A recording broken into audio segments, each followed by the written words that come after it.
because I didn't have time to pay for an empty space while it was getting built out. It was just like chop chop, we got open. And that lasted about a year and a half, and I closed it because WeWork was coming. I was the David to Goliath. I don't think co-working at the time, which was like 2015, especially a female-only space, I don't think it was like as hip or trendy as it is now. And yeah, so I closed it, and what I did do in that space was I created a conference called FearlessCon, which is that big ass logo right on there. And the reasoning behind that was, there are so many cool conferences that I was attending in like LA and New York, all over, and they weren't coming to Philly. So I saw an opportunity, and I love seeing opportunities or voids and like figuring out a solution for them. So I realized, hey, let me go to all of these conferences, see what I like, see what I don't like, and then bring the best of that into my own kind of experience for women. And that's turned into, this is my 5th year hosting FearlessCon, and it's just a completely diverse, inclusive event where we have a day of workshops.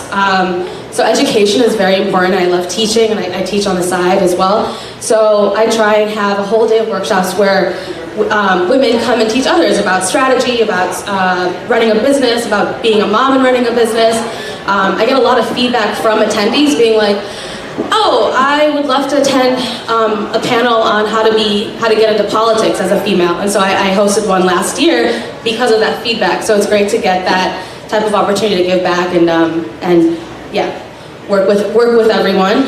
And then we have a day of panels as well. So motivation behind FearlessCon, diversity. Again, I was attending these startup conferences, and they were all just either run by men or white men. I didn't relate. Sorry, guys.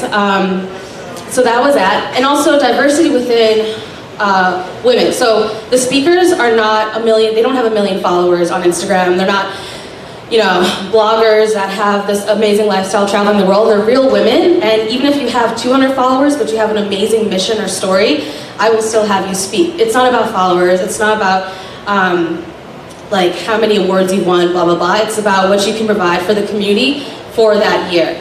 And so, yeah, so diversity, inclusion, creating community, because a lot of us do work from home and lose social skills, which is me. So I'm trying to come out of my apartment and come out of my shell, and also meet other women that don't get out as much and want to have that opportunity. So the social aspect is there, and then education's the last part, and I'm a true believer in investing in yourself, and then keep consistently learning. So never stop learning and improving your business and also your personal development. So yeah, and FearlessCon has led to, I didn't want to just pigeonhole events just for women, so last year I hosted Study Hall Summit, which was my first co-ed creative conference, and that was awesome. It's different, completely different vibe, different ticket price, it was great, and I plan on hosting that again this year for the creative community in Philadelphia, as well as a few other like retreats and stuff, but my goal is really to keep spreading the wealth and the knowledge and the power of coming together. And I don't come from a background of money. I don't have any investors. I bootstrap everything, and all the client work that I do make goes back into the business or into trips to Home Goods. But yeah, so that is my story, and I am available online 25/8. So come and hit me up if you have any questions. But yeah, enjoy the rest of the show. Thank you. Yeah.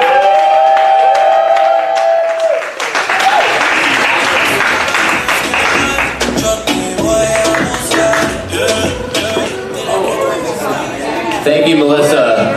That was a really inspiring story. I think I would just like to plug, you know, cities being intentional around creating spaces for businesses to kind of, yeah, as you touched on, promote their brand and work their product. You know, Cherry Street Pier in Philadelphia, the Bach Building, which is an old school, retrofitted into an incubator space. I think we have to be collectively coordinated in how we provide spaces that really support the creative economy. In Austin, there's actually something called a box bazaar that's opening up in an underserved neighborhood that you all should check out online that has some really inspiring stories around creating those spaces for companies to really showcase their work. But I want to bring up our next guest. We've got Christopher Plant from Move to Philly. Great story he shared with me about the Wissahickon, which is his Philly fun fact. And Philly Parks is probably one of our jewels in the city. We actually have a park that's bigger than Central Park, believe it or not. And I think Wissahickon, what Chris touched on, and the joy he gets out of coming there every time he gets a chance to really have access to literally a forest, hiking trails inside your urban community is pretty special. So here comes Chris.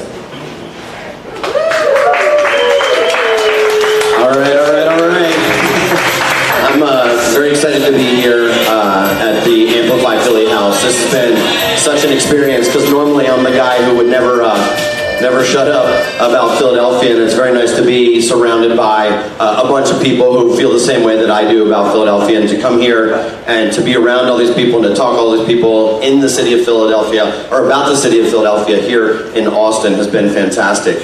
But my project is Move to Philly. MoveToPhilly.com is something that I started 4 years ago, and it was born out of this desire to kind of take my real estate practice, which I do residential and commercial real estate with a small firm in Chestnut Hill, Elfon Wissahickon Realtors, and really put my signature on it. And I wanted to, I was constantly, sort of like an apostle for Philadelphia, and I saw the opportunities that were there, through the affordability. I mean, we've all heard it, this entire weekend. The affordability is a huge issue. It's something that people talk about over and over again.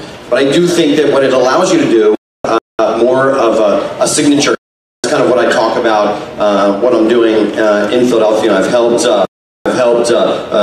world famous artists from Scotland move there, and it's been a very interesting experience for me to do it. And out of that, I then decided to open up a small network of co-working spaces, and I have Kismet Co-work, which is, we now have just opened our third location. Thank you very much.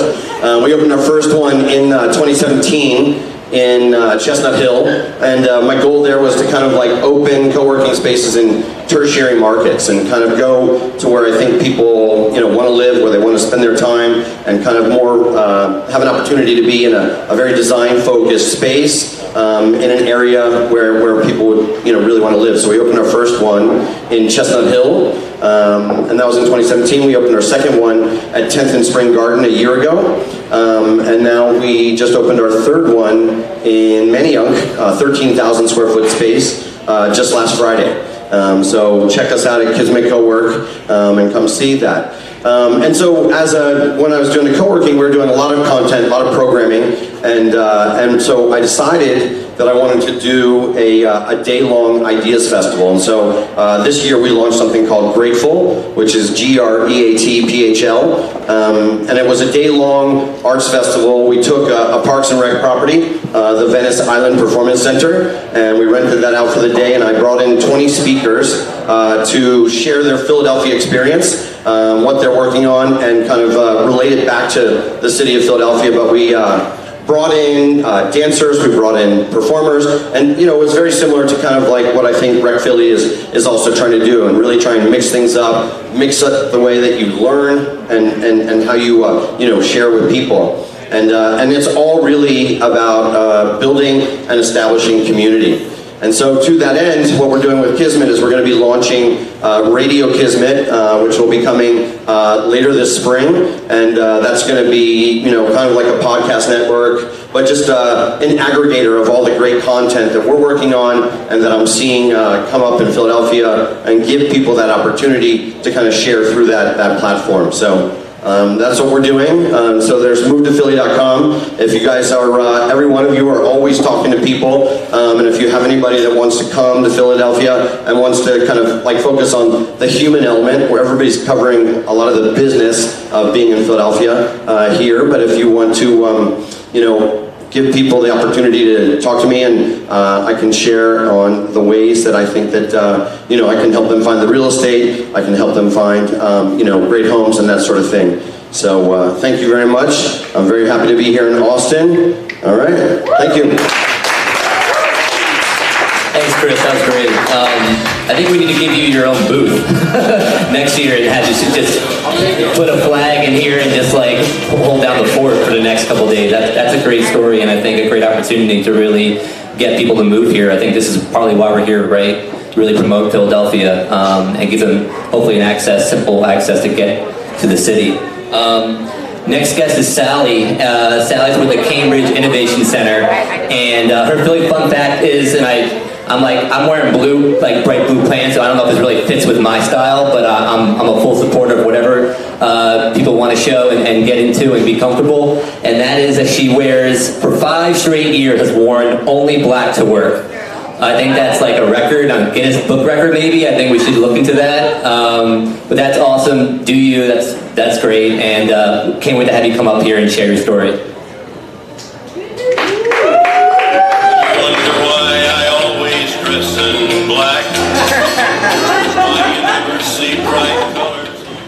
Good afternoon, everyone. Thank you so much for having me here. If in case you didn't know what that song was, it's Johnny Cash, Man in Black, and it's always been my up-to-bat song.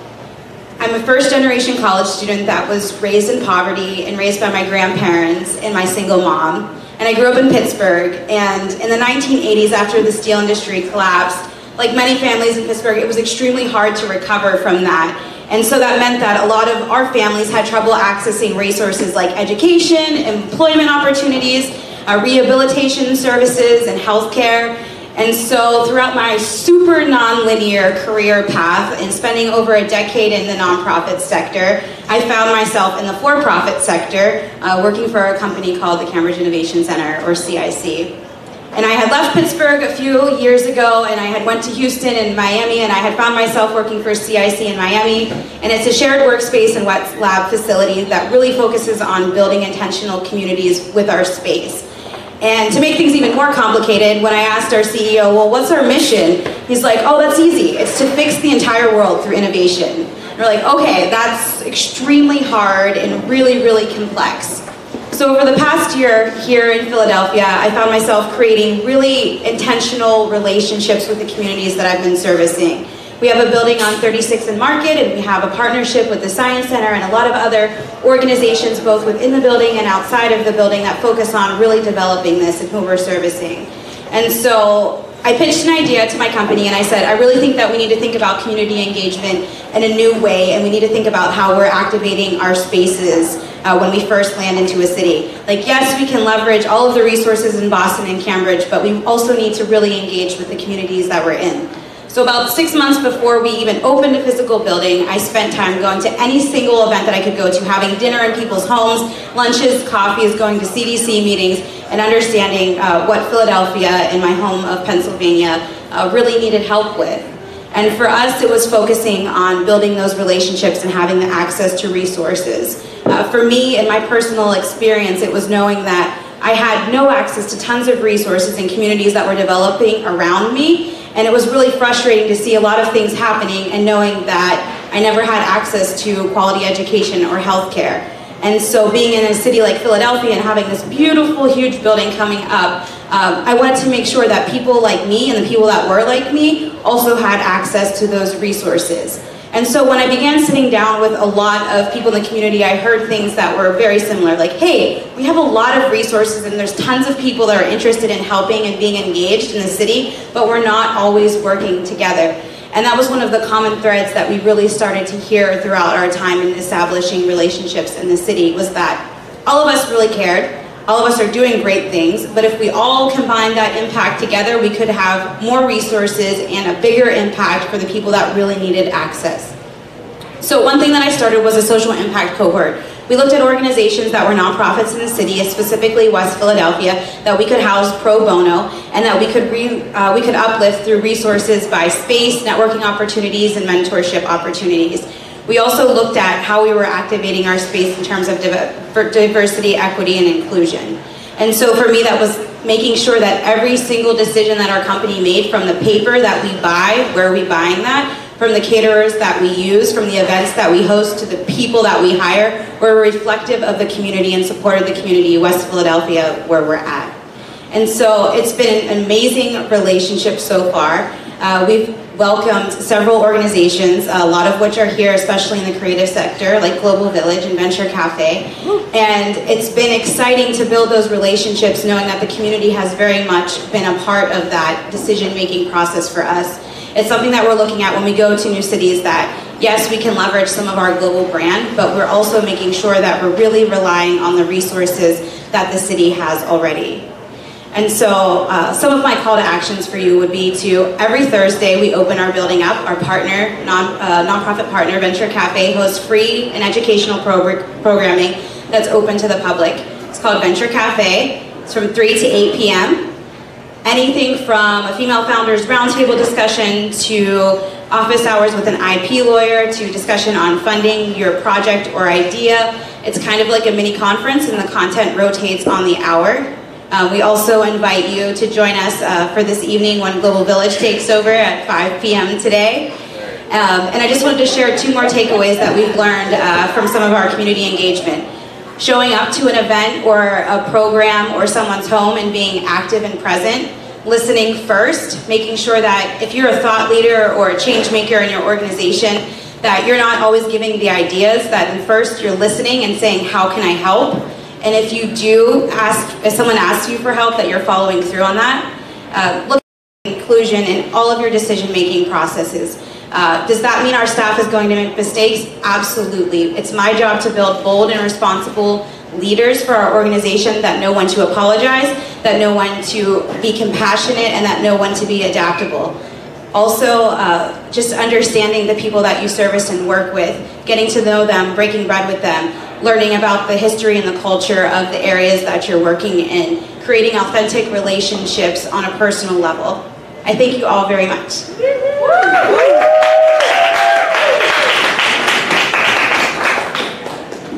Thank you, Sally.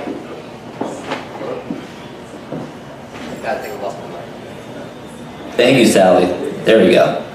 That was, yeah, I mean, again, creating those relationships in Philadelphia is so key. I think people tend to find themselves a bit, overwhelmed by where to start, and to have those resources to navigate and having someone to really kind of hold their hand, right? I mean, I think that's really helpful. I know a lot of people starting in Philly don't know where to begin, so especially in West Philly, I think that's a huge opportunity. I'd love to talk to you more about some of the work you're doing and maybe pairing with something at Parks and Rec.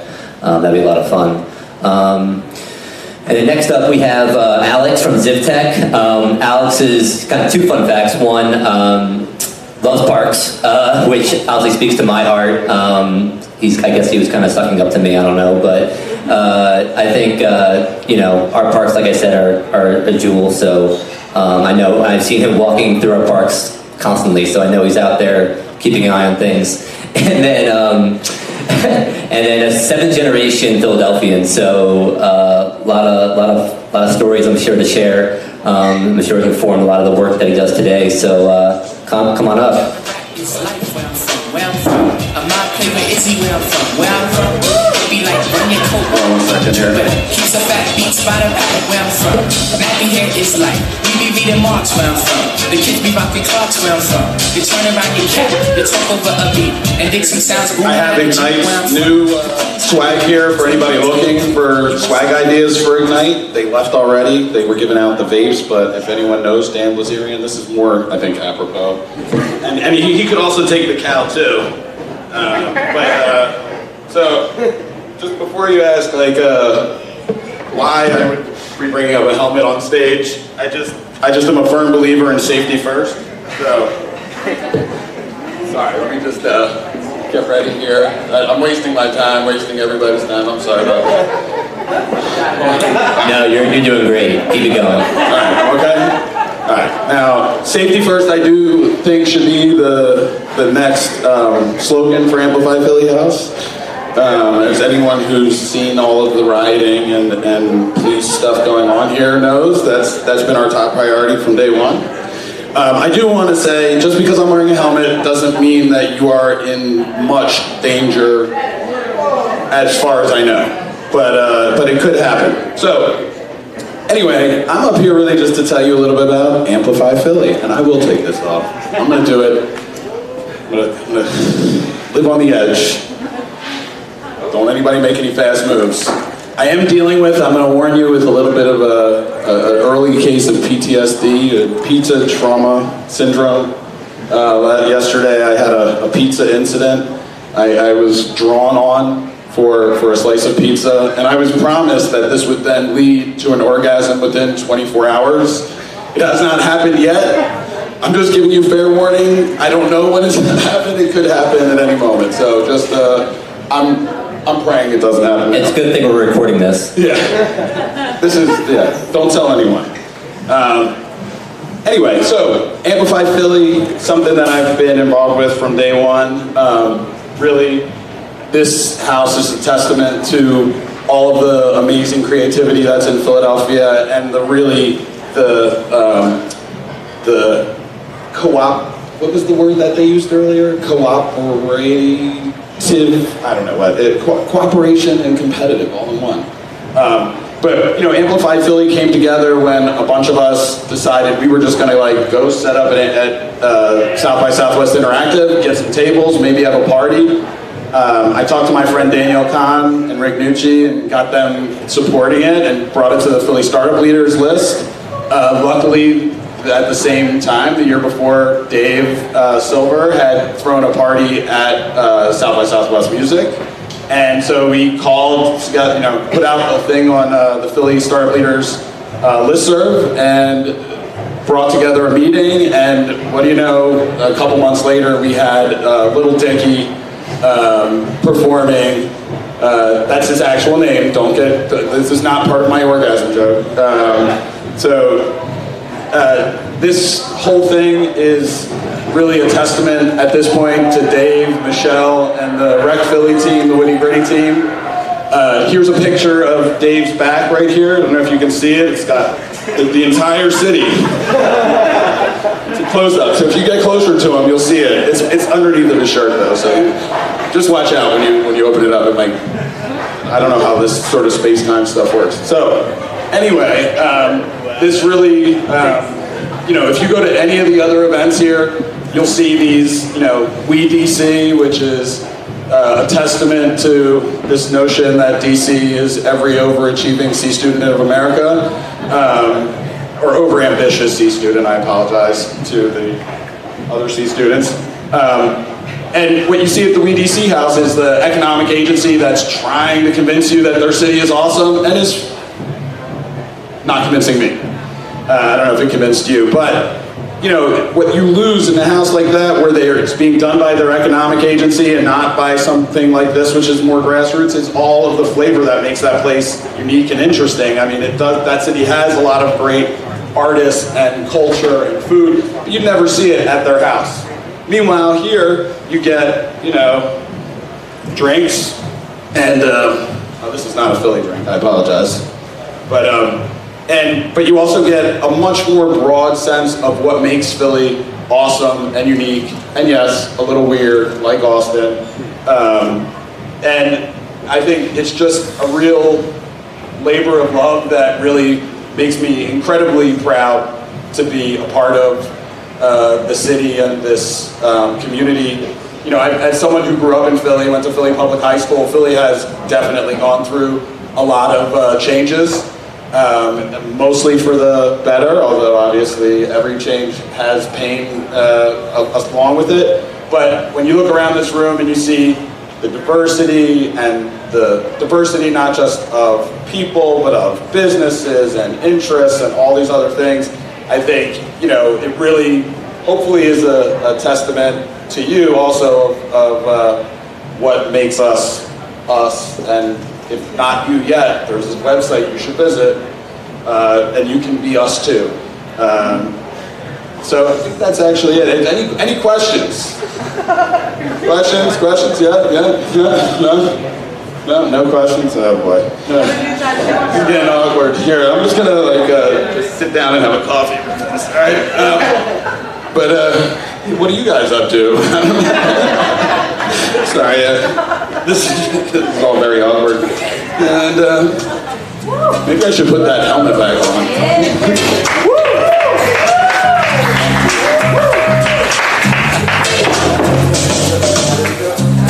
Thanks, Alex.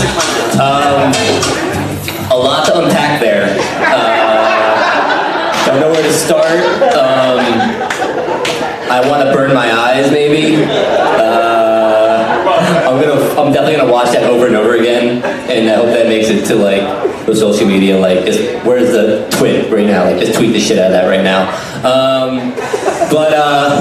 You know, one thing I will say, I'll echo, bringing the Philly to Austin. Jazzy Jeff last night, and that party was off the hook. I don't know who was here last night. Raise your hand. Holy fuck. Dude, the balcony was fucking bumping. I think everyone, I would go outside, people would look at us like we were on fucking drugs, which we were, but, you know, like, it was just, I mean, magical night, Rec Philly, huge shout out, the music scene, celebrating that in Austin. I'm incredibly inspired and, you know, really grateful to be part of that, and Witty Gritty for doing all the things you guys do. And, you know, I think this is a nice sequence and segue to what we have coming up next. Lonzo from Global Village, COO, is going to come and speak. They have a show tonight at 5:30, and I can't wait to see it because I'm so stoked to see their jam session. And Lonzo's fun fact, I don't think he wants me to tell if I'm going to, is he is not from Philadelphia.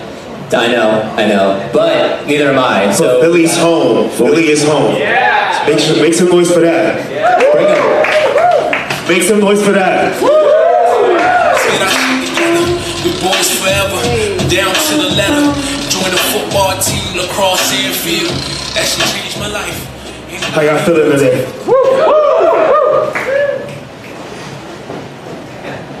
I thought this was Amplify Philly. How we doing today? That's a little amplified right there. Where's your helmet? He took it. So I want to read you guys a little something. Is that okay? Yeah. So I guess to explain the community, I wanted to start with myself and how the community came to be. So my name is Leonzo Vargas, CEO of Global Village. Can everyone inhale? Exhale. Inhale deep. Hold it. Breath. Definition. To take air into lungs, then expel it. The complete action of inhaling and exhaling. You see that breath that you're all searching for right now? That's the same breath I would search for every single day. You can exhale.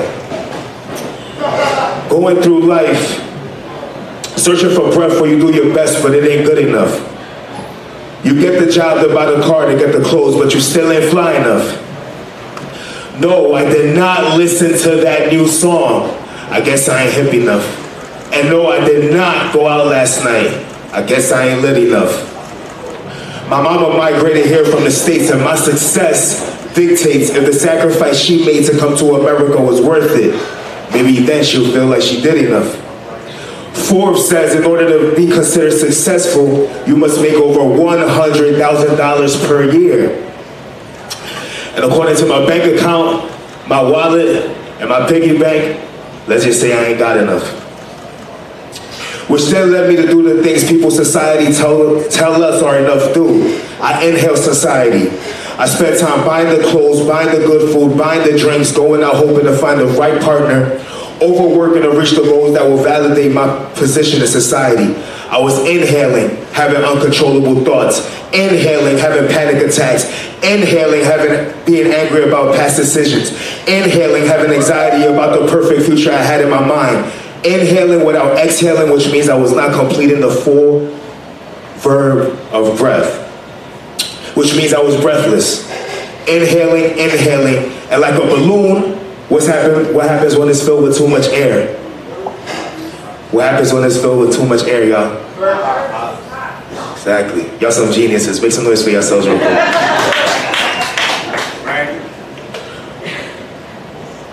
But the balloon popping did not mean that I lost my mind or went off the deep end.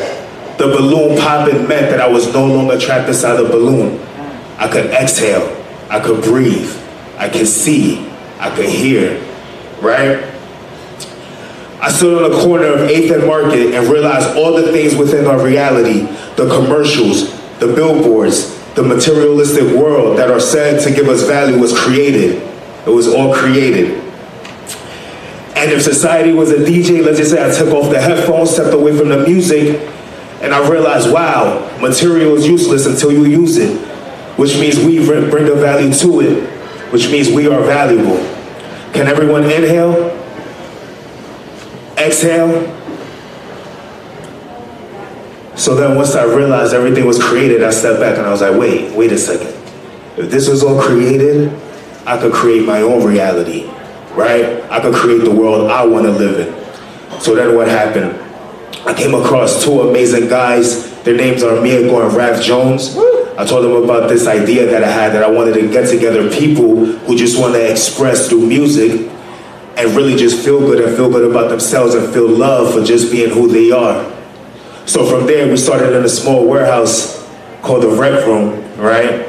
10 people about 2 years ago, well, this time 2 years ago, which is amazing, right? Started with 10 people, and then from there on the journey, we started getting 20 people, 30 people. Word got out, word spread, people were hearing about this amazing jam. We started to get together with music, and now we're at about 200, 250 people that get together monthly in Philadelphia. And since then, we've been able to spread to DC, London, we're in Austin now. We took a trip to Houston during the relief trip, which was amazing.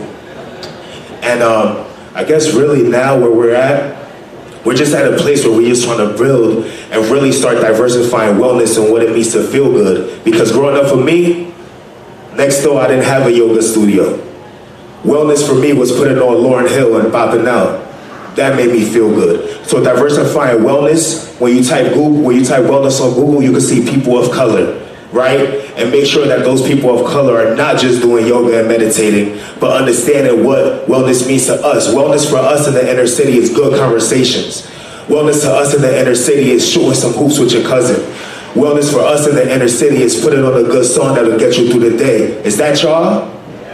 Yeah, right? So we wanted to make sure that we spread that across the world, right? And make sure we connect to everybody and make sure that they know what they're doing as well, and make sure that they feel that they're good enough to do what they do. So now, moving forward, our goal is to continue to spread, make sure that everyone has access to this global village community that is now at 5,000 plus nationwide, well actually worldwide since we touched London, and really make sure that they're able to access it digitally and not just physically.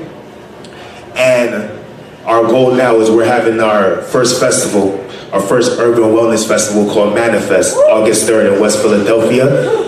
And there, the reason we're having that festival is to fundraise and be able to create enough budget so we can start spreading and expanding to other cities and have monthly jam sessions there as well, and continue to spread the love and the energy and keep building this community and letting people know that they are enough simply by just being who they are. And my name is Leonzo Vargas, and we are a global village. Thank you.